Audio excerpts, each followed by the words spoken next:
सद्गुरू श्री ब्रह्मचैतन्य महाराज गोंदवलेकर यांचं श्री रामनवमीचं प्रवचन क्रमांक 1। आज रामनवमी आहे। आपण ती आनंदाने आणि उत्साहाने साजरी करतो। आज रामजन्म झाला। आता पुढच्या रामजन्मापर्यंत आपला हा आनंद टिकेल असे आपल्याला मनापासून वाटते का?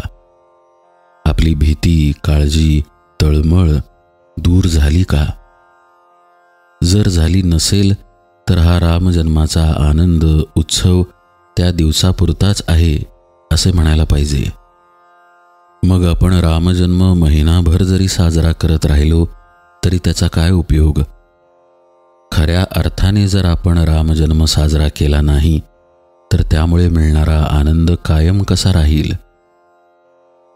वाजंत्री लावून व्यावहारिकदृष्ट्या साजरा केलेल्या इतर उत्सव समारंभाचा आनंद जसा तेवढ्यापुरताच टिकतो, त्याप्रमाणेच जर रामनवमीच्याही उत्सवाचा आनंद राहिला तर आपल्या पदरात काय पडली? उत्सवाकरिता केलेली खटपट आणि दगदग इतकेच ना? भगवंताला त्याच्या उत्सवाची जरुरी नसते। म्हणून मी म्हणतो, रामजन्माचा उत्सव साजरा करताना एक गोष्ट लक्षात ठेवली पाहिजे की तो व्यावहारिकदृष्ट्या साजरा करू नये। श्रीमंतांप्रमाणे गरिबांना, लहानांना, त्याचप्रमाणे मोठ्यांना तो साजरा करताना आपलेपणा वाटेल, तसेच ज्या योगाने रामनामाचे प्रेम उत्पन्न होईल, भक्तिभाव वाढेल आणि आपापसात प्रेमभाव निर्माण होईल, अशा रीतीने उत्सव साजरा करावा। प्रत्येक माणसाला आचरणात आणता येईल असेच रामाचे चरित्र आहे। सृष्टांचे रक्षण करणे हा खरा धर्म होय आणि त्यासाठीच भगवंतांनी अवतार घेतला। हे तत्व आपण समजून घेतले पाहिजे। आपला राम हा देवघरात किंवा मंदिरात नसून प्रत्येकाच्या हृदयात आहे हे जाणून त्याप्रमाणे व्यवहारात वर्तन ठेवले तरच रामजन्म साजरा करण्याचा खरा उपयोग झाला असे म्हणता येईल। परंतु आपले कसे होते बघा। आपल्याला डोळे असून प्रकाश दिसू शकत नाही, कारण त्यावर विकारांचा पडदा येतो।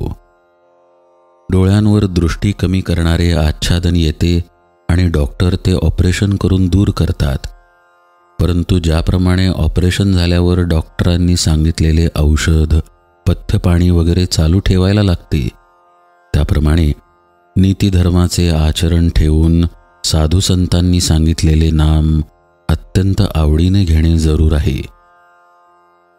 रामजन्माच्या निमित्ताने तुम्ही आपल्या अंतःकरणात पेरलेल्या नामरूपी बीजाची वाढ कशी होईल इकडे लक्ष द्या।